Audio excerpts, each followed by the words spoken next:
अब लो निशानी अब ना नसे, भूल हो गई, गलती हो गई अभी तक, आज से निश्चय करो। हमारे लिए तो प्रतिदिन नया जन्म है। आज हमारा नया जन्म समझो, सत्संग सुना तो सत्संग में हमारे नए जन्म का प्रादुर्भाव हुआ। अभी तक जो हमारी गंदगी थी पीछे के जन्म में हम भूल जाते हैं। आज से इसी क्षण से हम नया जीवन अपना बनाते हैं, अध्यात्म मार्ग का जीवन बनाते हैं और ऐसा निश्चय करते हैं जो टूटे न। निश्चय में बहुत बड़ी सिद्धि है। देखो पिंगला जी का जैसे बताया, तैसे भागवत में एकादश स्कंद में तितिक्ष ब्राह्मण का देखो, गृहस्थी में रहते थे, लड़के बच्चे थे, खूब धन कमाया और बड़े ही कंजूस स्वभाव के थे, न परिवार को भोगने देते थे न स्वयं भोगते थे। अब कुछ ऐसी विपरीत परिस्थिति आई, सब दिन होत न एक समान, राजदंड उन पे लागू हुआ तो काफी अर्थ तो टैक्स में चला गया। फिर परिवार के जनों ने देखा कि ये तो कंजूस है, 1 रुपया भी नहीं देगा। वो लोग इधर उधर से हाथ मार के फिर आग लग गई। अब परिवार वालों ने उसका त्याग कर दिया, केवल अकेला, कोई उससे प्यार नहीं करता, अर्थ उसके हाथ से चला गया सब। अब विचार किया कि मेरा पूरा जीवन निकल गया, उत्तम वर्ण में जन्म हुआ था, वृद्धावस्था गई, अब क्या होगा, क्या होगा। जिनको मैंने पाला पोषा, जो बड़ी मेहनत से धन कमाए, तो सब नष्ट हो गया। परिवार वाले कोई देखते ही नहीं। जानते हो उसका निश्चय, देवता इस बात के साक्षी हैं कि आज से मैं अपने जीवन को श्री भगवान के चरणों में समर्पित करता हूं, सब कुछ सहूंगा और निरंतर भगवान का भजन करूंगा। वो इतना बड़ा महापुरुष उसी निश्चय से हो गया कि भगवान उद्धव जी को उसकी कथा सुना रहे हैं। कोई साधना नहीं हुई थी, परिस्थिति ने ऐसा निश्चय करवा दिया। तो जरूरी है वो परिस्थिति आवे तब तुम निश्चय करो। क्या सत्संग में तुम निश्चय नहीं कर सकते तो परिस्थिति का इंतजार करोगे कि ऐसी विपत्ति आवे, ऐसी ठोकर लगे, ऐसी दुर्दशा हो तब तुम निश्चय करो? अरे उसके पहले ही निश्चय कर लो तो दुर्दशा काहे को होगी। ऐसा नहीं कि उसका जीवन मंगलमय हो गया। अब उसके कर्मों का क्षय करने के लिए जब वो सन्यास भाव लेकर विचरण करता, भिक्षा मांगता, तो लोग थूकते, स्पष्ट लिखा हुआ मूत देते, बांध देते, पीटते, उसकी भिक्षा छीन लेते। पर वो अंदर अंदर विचार करता, नहीं, किसी का दोष नहीं है इसमें किसी का दोष नहीं। तो ये कर्म का है, ये कर्म का प्रभाव तो शरीर पर पड़ेगा। ये मुझे दुख क्यों हो रहा है? बहुत बहुत सुंदर मतलब चिंतन उनका बना। तो क्या देवता है? इस दुख का कारण देवता है? नहीं, देवता भी तो केवल हमारे शरीर को ही पीड़ा दे सकते हैं। मेरे को क्यों हो रहा है? काल नहीं, वो तो आत्मस्वरूप है, उसका भी प्रभाव इसी शरीर पर होगा। मेरा स्वरूप तो कालातीत है। तो फिर क्या है? भ्रम। हां, ये भ्रम है। मैं तो निर्विकार चिदानंद अपने स्वरूप में स्थित हो गया, ब्रह्मबोध संपन्न महापुरुष हो गया हो। और तितिक्ष ब्राह्मण नाम से वर्णन किया है भगवान ने। इसलिए निश्चय में बड़ी सामर्थ्य है, हमारा निश्चय बड़ा ढुलमुल है। इसलिए प्रार्थना है, बहुत बड़ा मार्ग मिला है आपको, इसे भगवत मार्ग कहते हैं, अध्यात्म मार्ग कहते हैं। ये अंतिम जन्म वालों को मिलता है, जिनका आखिरी जन्म होता है। अगर चूक करोगे तो व्यर्थ तो नहीं जाएगा, पर और समय लग जाएगा। काहे कुछ समय बर्बाद करो, आज निश्चय करो। गोस्वामी जी कह रहे, देखो निश्चय, गोस्वामी जी बाल्यावस्था से भगवान में रत थे, ऐसा नहीं है कि वो भजन नहीं करते थे, ऐसा नहीं है। जन्म हुआ था तब बोले थे राम। जैसे बच्चा रोता है ना, तो गोस्वामी जी रोए नहीं थे, राम बोले थे, इसलिए राम बोला नाम पड़ा था। राम बोला, प्रकट हुए थे तभी राम। तो ऐसा भी नहीं था कि आसक्ति नहीं थी शरीर में या अन्य, ऐसा भी महापुरुष जन लीला दर्शाते हैं, वो हमारी हिम्मत के लिए। पत्नी में चित्त आसक्त था, एक दिन के लिए भी कभी मायके जाने के लिए अनुमति नहीं दी थी। और उसी पत्नी के मुख से जब ये बात निकली कि जितना तुम्हें इस शरीर में आसक्ति है, पूरी कथा अगर राम जी में होती तो जीवन तुम्हारा धन्य हो जाता। नेत्र को पत्नी रूपी गुरुदेव ने नेत्र खोल दिए। कहीं से भी गुरुदेव सावधान कर सकते हैं, कहीं से भी, बस कदम मुड़ गए। क्योंकि ऐसा नहीं था कि राम भक्ति ली, निश्चय कर लिया, अवलोनशानी। अब ये गोस्वामी जी का ही पद है, अब इंद्रियों के बस में हो के नहीं नहीं, बहुत सही बोला। अगर ये स्थिति, ये आसक्ति राम जी में होती तो जीवन धन्य हो जाता।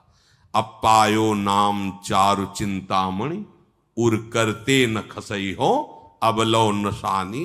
अब समझ गए, समझ गए। अब हृदय से एक क्षण के लिए भी राम नाम नहीं छोड़ूंगा। और जानते हो, महापुरुषों में सर्वशिरोमणि हुए गोस्वामी तुलसीदास।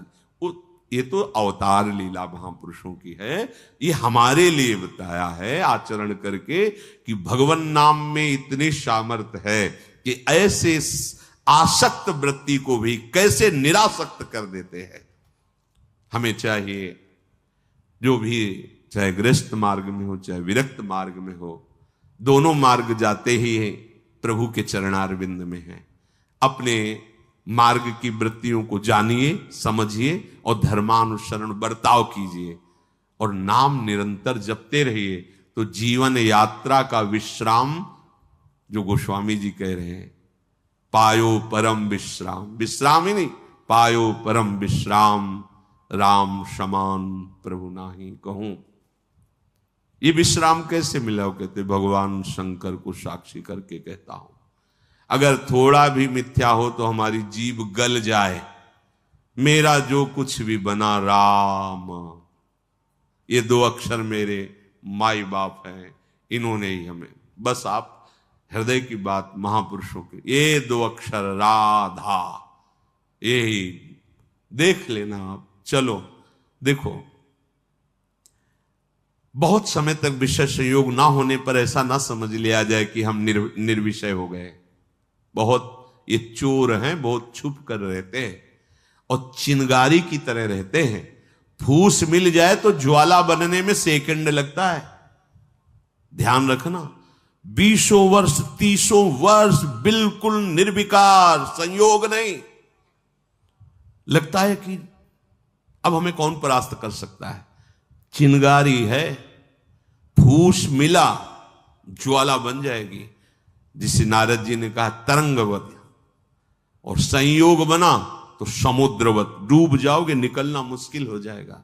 जब तक भगवत साक्षात्कार ना हो जाए, जब तक आपको अपने शरीर का अहम स्मरण करता भोक्ता भाव है, तो ईमानदारी से सावधानी पूर्वक अपने धर्म का पालन करते हुए प्रिया प्रीतम का निरंतर स्मरण, यही हमारे जीवन का परम लक्ष्य होगा।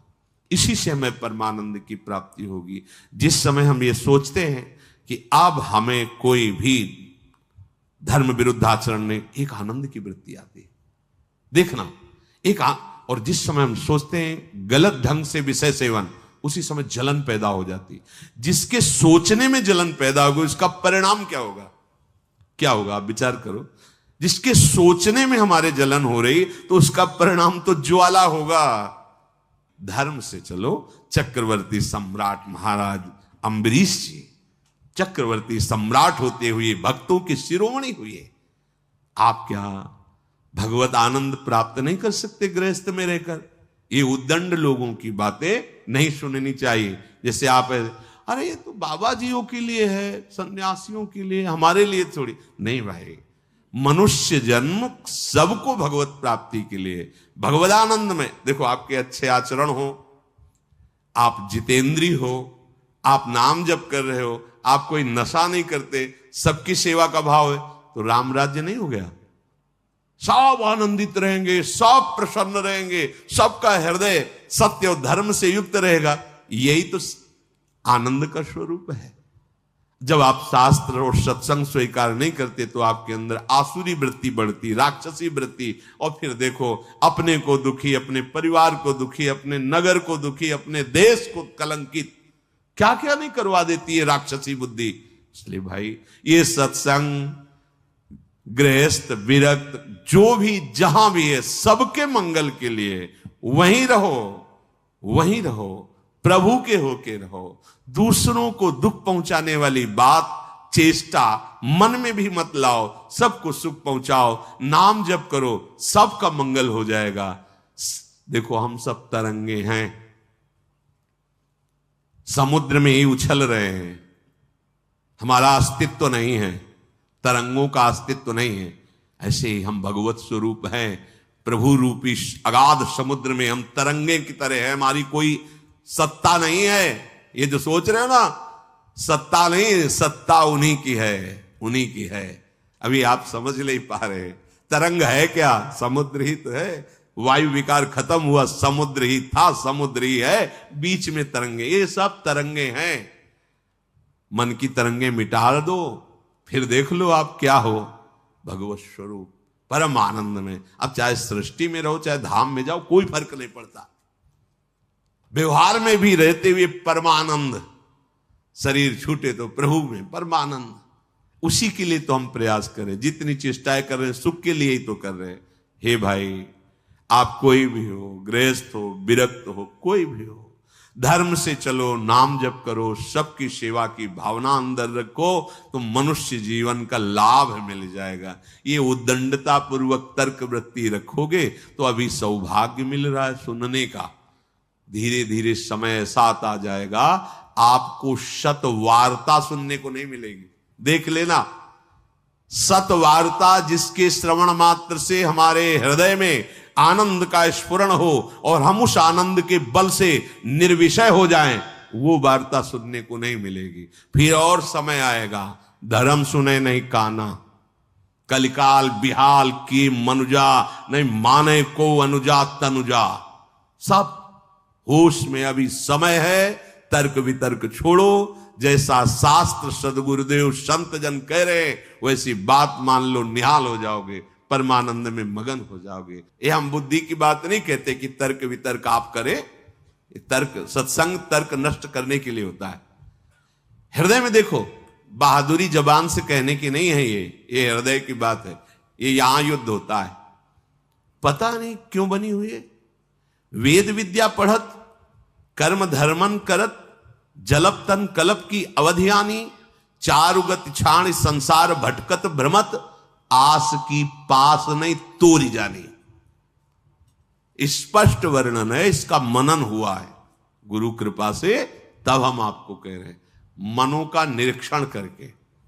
आस की पास नहीं तोरी जानी, सकल स्वार्थ करत, क्योंकि आस की पास नहीं तोरी जानी तो सकल स्वार्थ करत, रहत जन्मत मरत, दुख और सुख के होत मानी। अरे छाड़ जंजार कैसे न निश्चय धरत, एक किन लमत हरिवंश बानी। क्यों निश्चय नहीं करते, उस आस की पास को क्यों नहीं तोड़ देते? वैराग्य मार्ग का पथिक हूं या भगवत मार्ग का पथिक हूं, प्राण त्याग सकता हूं पर एक कदम अधर्म भूल न दे कुमारक नहीं। ऐ मन अब नहीं, अब नहीं, शरीर नष्ट कर दूंगा पर धर्म नहीं नष्ट करूंगा।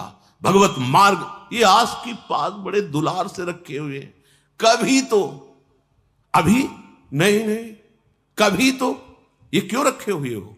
यही तुम्हें भगवदानंद की अनुभूति वर्तमान में नहीं करने दे रही, यही आस की पास। अभी निश्चय करो जिस मार्ग में चले हो, नहीं नहीं नहीं, अभी शुद्ध ज्ञान स्फूर्ति होने लगेगी। ये सब यहां की देखी हुई बातें कह रहे हैं आपको, बच्चापन से इस मार्ग में है तो यहां देखी हुई बातें कर रहे हैं। बहुत वैराग्य में जीवन, एकांतिक जीवन, फिर भी आशा। पूछो उससे किसकी आशा, क्यों, क्या चाहिए? उत्तर नहीं मिल रहा। चाहिए ये भोग? नहीं, देखना भी नहीं, तो आशा क्यों? पता नहीं। आप देखो, अंदर से देखो, जब यहां की बात कही जाएगी ना तो सबके यहां की बात होगी। ये अलग से नहीं रचा, उसी मशीनरी से बनाया गया जिससे सब निकले हुए हैं, सब मशीनरी। इसीलिए कि ये तो हमारे मन की बात कर रहे हैं, वो तुम्हारे मन की बात नहीं कर रहे, संपूर्ण सृष्टि की बात कर रहे हैं। क्योंकि जिससे मन रचा गया है, जिससे शरीर रचा गया है, वो वही एक ही डिपार्टमेंट है, वहीं से रचा गया है। यही हमें भगवदानंद की प्राप्ति नहीं करानी देती। बहुत धैर्यपूर्वक सुनना है और समझना है। यह हम अपने मन की बात कहते हैं, इसको पढ़ा है, इसको देखा है, इसको समझा है। वैराग्य में जीवन है, इतना भी कहीं गुंजाइश नहीं है। फिर भी आशा है, पूछा जाए इसको भोगों के लिए तो ना है, फिर भी आशा है। ये क्यों है? यही छाणी जंजार क्यों न निश्चय धरत। निश्चय क्यों नहीं कर रहा तू? तेरे निश्चय की कमी के कारण ये आशा की फांसी बनी हुई है। जब तक ये आशा की फांसी बनी रहेगी तब तक तुझे परमार्थ वस्तु का स्फुरण नहीं होगा। पक्की बात है। ये जो शुद्ध ज्ञान है स्फुरित ही नहीं होता, कामना से ढका रहता है। जैसे कोहरे की ताकत नहीं कि सूर्य को ढक ले, पर मेरे नेत्रों के ढकने के कारण लगता है सूर्य ढक गया। ऐसे ही ज्ञान स्वरूप जो भगवद अंश है इसमें स्फुरणाएं होती, जैसे सूर्य की किरणें निकलती ना, ऐसे इसमें ज्ञान की तरंगे निकलती रहती, आनंद की तरंगे निकलती रहती। वो आपके अनुभव में आपकी ही तरंग है। अनुभव में इसलिए नहीं आती कि कामना रूपी आशा रूपी कोहरा फैल गया। पिंगला जी ने कोई साधना नहीं की थी ज्ञान प्राप्ति की। ज्ञानियों के परम गुरु विदेहराज जनक जी के ही नगर में रह रही थी, पर वैश्यावृत्ति करती थी। देखिए, पढ़ के देख लीजिए, बहुत सूक्ष्मता से मनन करते हुए तो आपको उत्तर मिल जाएगा। अपने शरीर का श्रृंगार करके बैठ गई संध्या के समय से, कोई पुरुष उधर से आता दिखाई देता तो ये पुरुष हमें धन देगा, हमारे शरीर का सेवन करेगा, निकल गया। ये नहीं तो ये करेगा। ऐसे रात्रि अर्धरात्रि हो गई। भगवद अवतार अवधूत शिरोमणि श्री दत्तात्रेय जी भ्रमण करते हुए वहीं सर्वज्ञ महापुरुष थे, उसकी वृत्ति में ही अपनी वृत्ति लगाए हुए थे। तभी तो उन्होंने गुरु बनाया उसको। 24 गुरुओं में पिंगला भी गुरु है, और बड़ा सौभाग्य उसका महाप्रभु हरिवंश चंद्र जी ने श्रीमद चतुरासी जी में भी उसका उदाहरण दिया। यह जो एक मन बहुत ठौर करी, कही कौने सच पायो, जहां तहां विपत्ति जार जुवती लो प्रगट पिंगला गायो। जब अर्धरात्रि हुई तो पिंगला को बहुत कष्ट हुआ। हाय, इस शरीर को बेच करके सुखी होना चाहती है? कितनी अज्ञान वृत्ति। आज से मैं निश्चय करती हूं, जो सेवक जी कह रहे हैं, छाण जंजार क्यों न निश्चय धरत, एक किन रमत हरिवंश बानी। ये तुम क्यों आशा की फांसी में लटके हुए हो? कभी तो क्यों ऐसा रखे हुए हो? इसे तोड़ो, नष्ट करो अभी। प्राण निकल जाए पर जीवन में कभी कुमार्ग में कदम नहीं रखेंगे। पिंगला जी ने निश्चय किया, आज के बाद मैं कभी भी किसी पुरुष का संयोग नहीं करूंगी, किसी को नहीं देखूंगी। अपने हृदय में विराजमान सबके हृदय बिहारी भगवान का वर्ण करती हूं और मन वचन कर्म से उनकी आराधना कर। उसी समय इतनी पवित्र हो गई, वो महापुरुष बन गई कि भगवान दत्तात्रेय जी ने 24 गुरुओं में उसको रख लिया, एक गुरु पिंगला जी को बनाया। क्या साधना की थी?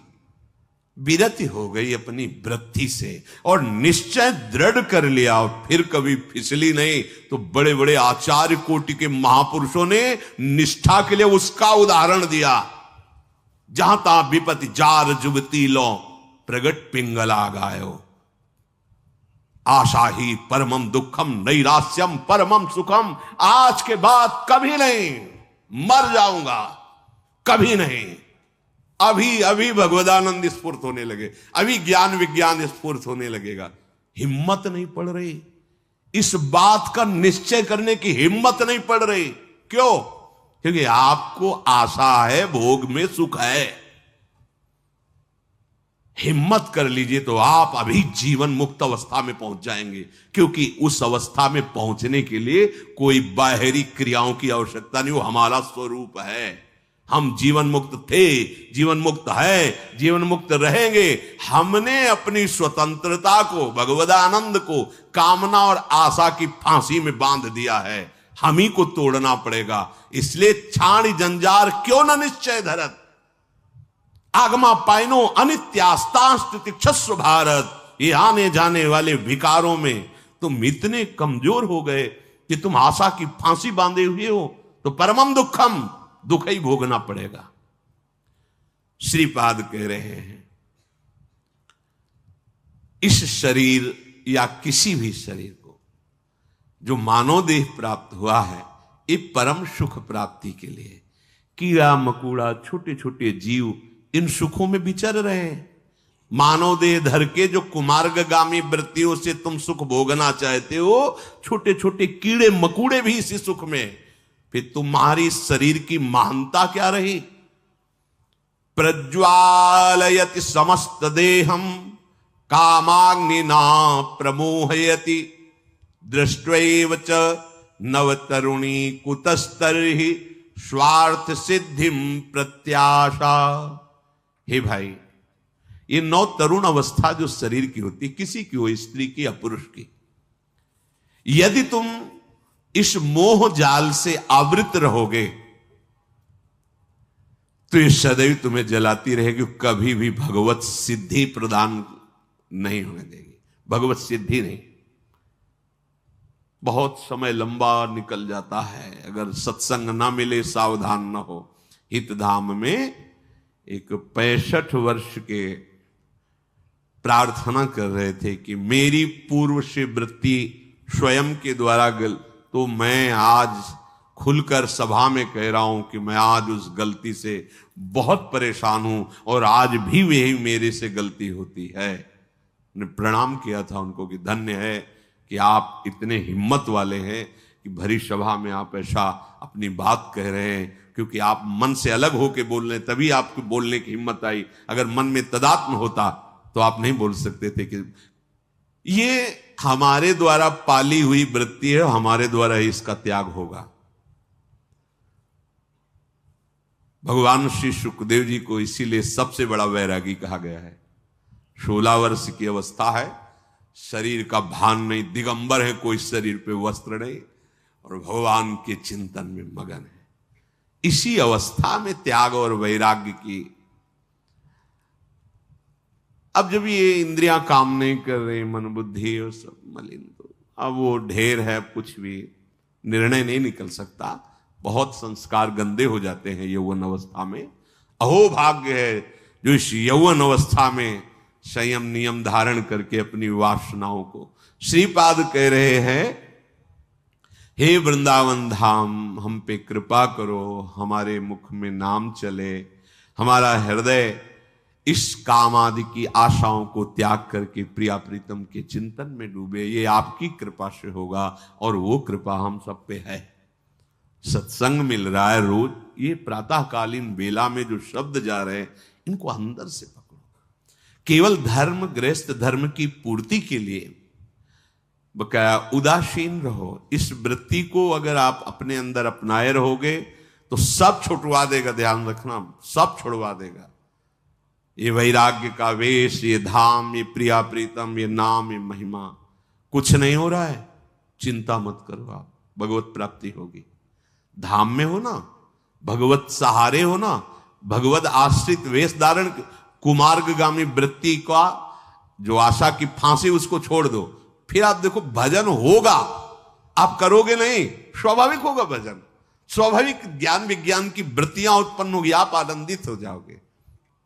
संतों ने कैसे जीवन व्यतीत किए हैं, हम कैसे व्यतीत कर रहे हैं। अगर इतने पर भी भजन नहीं, तो आप विचार करके देखो अपना जीवन कहां ले जा रहे हैं।